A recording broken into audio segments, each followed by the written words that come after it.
Eu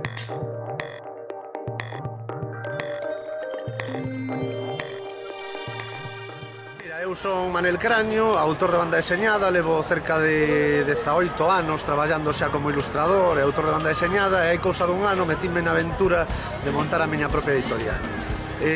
Por qué? Pois porque sempre é máis sinxelo controlar ti todo o proceso do produto, e así é unha maneira de ter un produto totalmente ao teu gusto, non? E non ter que andar pensando con outros editores, porque todo isto empezou con a autoedición da obra Os Lobos de Moeche, que é unha obra, unha novela gráfica baseada nas revoltas irmandiñas de finais do século XV, e a partir desta autoedición pois surde a posibilidade de empezar a editar a outros autores que se achegan un pouco, lles gusta pois como está editado o álbum, empezan a chegar proxectos, non? De autores galegos, de obras de banda deseñada en lingua galega.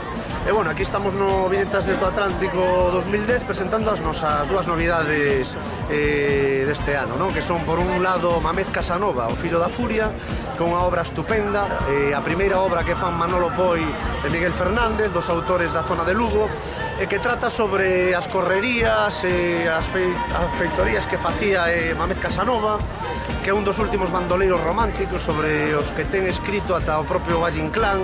Hai referencias escritas por Valle Inclán deste home.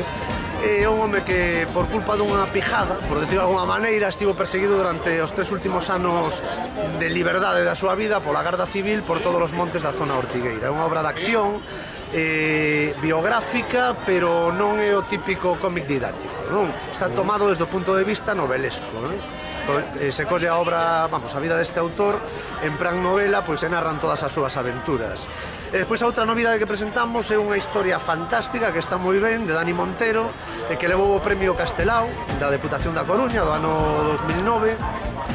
E que ten de bo esta obra? Pois que é unha obra que ti empezas a lela e cando chegas ao final daste conta que o que leches foi unha historia totalmente diferente, pero xusto cando chegas ás últimas páxinas. É unha historia destas en plan road movie, cun final sorprendente, que non me extraña que lle deran o premio, porque a verdade é que de guión está estupenda e moi áxil de dibuixo, non?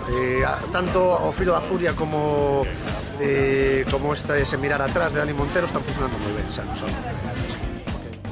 Bueno, é fantástico que bibliotecas como a dos Rosales teñan unha sección de cómic para os autores de banda deseñada, os editores, supón un apoio moi bo, pois que o noso material este tamén nas bibliotecas e o acceso de toda a xente que quera telo.